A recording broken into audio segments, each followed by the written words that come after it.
Aloha and welcome to High Now Daily. Joining us here in the studio today, we have Justin Menina, Physical Activity Coordinator for the Department of Health. And today, Justin, we're going to be discussing safe routes in terms of back to school. So what does that mean? Certainly. First, thank you for having me on the show today.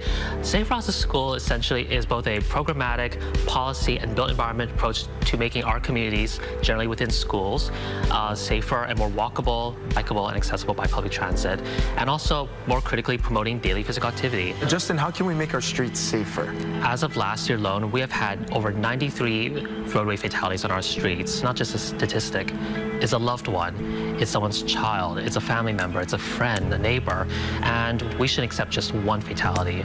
Vision Zero is what we should be achieving. And for those who are not aware, Vision Zero essentially is a policy approach toward achieving zero roadway fatalities on the streets. One of the key ways to achieve Vision Zero is through preventing speeding, or limiting opportunities for motorists to speed saves lives. If a pedestrian is struck by a vehicle traveling at 50 miles per hour, that person has a less than 10% chance of surviving. However, if a vehicle is traveling at 30 miles per hour, strikes a pedestrian, they have a 50% chance of surviving.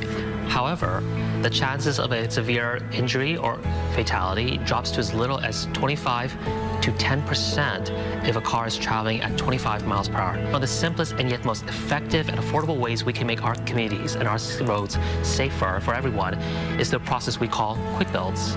What is quick builds? Quick builds essentially, as I would describe them, are flexible, easy to implement roadway safety installations that can reduce opportunities for speeding, allow for safer pedestrian crossings, make our communities more accessible for bicycling, and even more accessible for public transit. A benefit of quick build projects is that they can be installed within under a year. Justin, in addition to the quick build projects, there's also these curb extensions that feature artwork. So tell us about those and how it's helping to keep pedestrians safe. Quick build projects not only allow for safer interventions on our roadways, but they also allow communities the unique opportunity to tell their own stories. At the intersection of Papipi Road and Hailipo Street near the Eva Beach Elementary School, the curb extensions there feature several species of limu that were painted by the artists who sought to celebrate the limu that was historically collected at the nearby Oniula Beach Park. What is the Department of Health doing to continue to support quick build projects such as the ones that you mentioned?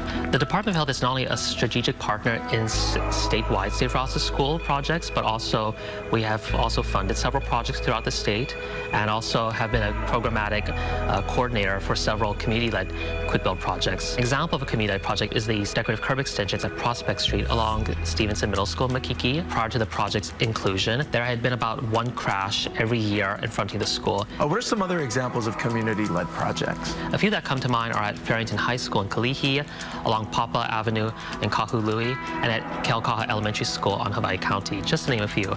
And we're actively supporting future projects as well, too. Justin, how do people get more information about the various programs that you're a part of and that the Department of Health is continuing to support? If you are a community member are interested in building a quick build project, please feel free to contact your county transportation office or email us at healthyhawaii@doh.hawaii.gov.